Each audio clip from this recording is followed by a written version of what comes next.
சுப்ஹானல்லாஹ். அல்லாஹ் ஒரு மனிதனுக்கு நலவு நாடினால், நீங்களோ உங்கள் பிள்ளைகளுக்கு நலவு நாடுறீங்களே அந்த நலவல்ல. ரப்புல் இஸ்ஸத் ஒரு மனிதனுக்கு நலவு நாடினால், ஒரு வியாபாரத்துக்கு உரிமையாளர் அப்படி ஊழியருக்கு நலவு நாடுவாரு, ஒரு 25,000 அதிகமாக இந்த மாதத்தில் கொடுப்போம் என்று, அந்த நலவல்ல. ரப்புல் இஸ்ஸத் ஜுல் அர்ஷில் மஜீத் அவன் நலவை நாடினால் யுசிபு மின்ஹு புட்டித்து ஆட்டி வைப்பானாம், அதிகமான பிரச்சனைகளை கொடுப்பானாம், சோதிப்பானாம். என்ன அல்லாஹ் ஒரு மனிதனோட இரக்கம் வைத்தா, பாசமாக நடந்தா, நலவ நாடினா, ஏன் போட்டு இப்படி குலுக்குறான், ஏன் போட்டு இப்படி ஆட்டுகிறான்?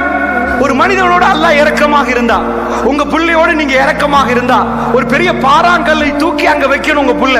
இந்த நேரத்தில் நீங்க என்ன பண்ணுவீங்க? மகன் நீங்க போய் உட்காருங்க, நான் எடுத்து வைக்கிறேன். அதுதான் பாசம். ரப்புல் இஸ்ஸத் என்ன சொல்கிறான்?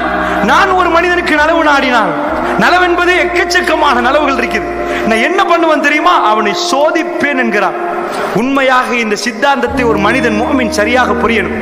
ரசூலுல்லாஹி ஸல்லல்லாஹு அலைஹி வஸல்லம் அவர்கள் நிறைய பாதிக்கப்பட்டார். அல்லாஹ் அவர்களோட கோபமா காஃபிர்கள் பிடித்து இப்ராஹிம் நபி அவர்களை நெருப்பில் போட்டாங்க. என்னையும் உங்களையும் இதுவரைக்கும் நெருப்புல போடல. அல்லாஹ்வுடைய நல்லடியார்களே, அல்லாஹ் இப்ராஹிம் நபியோட கோபமா ஃபிரௌன் படையே பிரட்டி வருகிற நேரம், கடல் குறுக்க நிற்கிற நேரம் மனிதர்கள் பதறி போனார்கள். மூசா அலைஹிஸ்ஸலாமுடைய வரலாறுல பார்க்கிறோம். அல்லாஹ் மூசா நபியோட கோபமா? ஏன் இப்படி? ரசூலுல்லாஹ் ஹிஜ்ரத்து போன பயணம் எப்படி, எப்படிப்பட்ட பயணம்? அல்லாஹ்வுடைய தூதரோட அல்லாஹ் கோபமா? இல்ல. அல்லாஹ் என்ன செய்கிறான் தெரியுமா? ஒரு மனிதனுக்குள் ஒரு கஷ்டத்தை உண்டாக்கினால் அல்லாஹ் அவன் பக்கம் அந்த மனிதனை இழுக்கிறான். ஒரு மனிதனுக்குள்ள ஒரு சோதனையை கொடுத்து அல்லாஹ் தன் பக்கம் இழுக்கிறான்.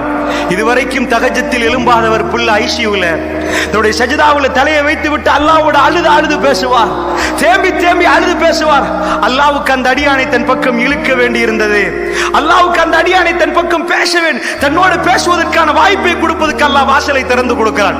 எப்பொழுது பிரச்சனை வருகிறதோ அந்த இரவுகள் எல்லாம் நாம் விழித்திருந்து அல்லாஹ்வோட நிறைய பேசுவோம். ரப்பே உன்னை நெருங்க வேண்டும். ஏழைகள் வந்து எங்களிடம் கேட்பார்கள், நாங்கள் அப்பொழுது நினைப்போம், யா அல்லாஹ், இது இந்த ஃபக்கீருக்கு இந்த மிஸ்கீனுக்கு நான் கொடுக்கவில்லை யா அல்லாஹ், இது உனக்கு தருகிறேன் யா அல்லாஹ். அல்லாஹ்வுக்கு கொடுப்பதாக இருந்தால் உள்ளதில் மிக சிறப்பான ஒன்றை தூக்கி கொடுப்போம் என்று எங்களுடைய கல்பு சொல்லும். யா ரப், இது நீ சொன்னதுக்காக வேண்டி கொடுக்கிறேன். இந்த மிஸ்கீனை நீ என்னை அனுப்பி உன்னிடம் அன்பு இருக்கிறதா இல்லையா என்று சோதிக்கிறாய். யா அல்லாஹ், நான் கொடுக்கிறேன்.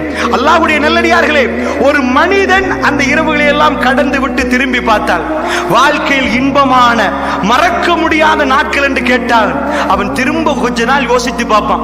எதெல்லாம் இன்பம்? வாழ்க்கையில் 40 ஆண்டுகள் வாழ்ந்து முடித்தவர், 50 ஆண்டுகள் வாழ்ந்து முடித்தவர் அப்படியே உட்கார்ந்து எது இன்பம் என்று சொல்லுவார் தெரியுமா? நடக்க போவதை அல்ல, நடந்து முடிந்ததில் எல்லாம் இது எல்லாம் இப்படி இருந்திருந்தால், இப்படி இன்றைக்கும் இந்த மாதிரி ஒரு நாள் வந்திருந்தா எவ்வளவு சந்தோஷமாக அந்த நாளை கழிச்ச அந்த பாஸ்ட் நினைத்து மனிதன் சந்தோஷப்படுவானே. அல்லாஹ் மீது ஆணையிட்டு சொல்கிறேன், ஒரு முஃமினுக்கு அவன் அழுத நாட்கள், அல்லாஹ்வுடைய உதவி அவனுக்கு வந்த நாட்கள், அவன் திரும்ப திரும்ப ஞாபகப்படுத்துற நேரம் அவனுடைய கல்பு ஓடி போகும் அல்லாஹ்வுடைய பக்கத்திலே. யா ரப், அன்றைக்கு நான் அழுதது, உன் உதவியை தேடி அழுதது, நான் இருக்கப்பட்டிருக்கக்கூடிய நேரத்தில் உன் உதவியை நேரடியாக பார்த்தேனே அல்லாஹ். அந்த உணர்வை உண்டாக்குவதற்கு அல்லாஹ் ஜல்ல ஷானுஹு வ தஆலா முஃமின்களுக்கு இதை செய்கிறான். அல்லாஹ்வுடைய அன்பு வேண்டுமா? அல்லாஹ்வுடைய பாசம் வேண்டுமா? அல்லாஹ்வுடைய நல்லடியார்களே, வாழ்க்கையில் பிரச்சனையும் சோதனைகளும் ஏன் வருகிறது என்றால் அல்லாஹ் உங்களை நேசிக்கிறான். அந்த இரவுகள் ஒவ்வொன்றும் நீங்கள் கண்ணீர் வடிக்கக்கூடிய இரவுகள், வாழ்க்கையில் என்றைக்கும் மறக்காத அல்லாஹ்வுடைய நல்லடியார்களே, ஸ்வீட் மெமரிஸ் என்று சொல்லுவார்களே, அப்படிப்பட்ட இறைவனோடு பேசிய, இறைவனோட கொஞ்சம் குழாவிய அந்த இரவுகள் என்றைக்கும் ஒரு முஃமினுக்கு மறக்காது. அப்படி என்றால் இந்த பாடத்தை அல்லாஹ் ரப்புல் ஆலமீன் சூரத்து ஷுஆரா முழுக்க படித்து தருகிறான்.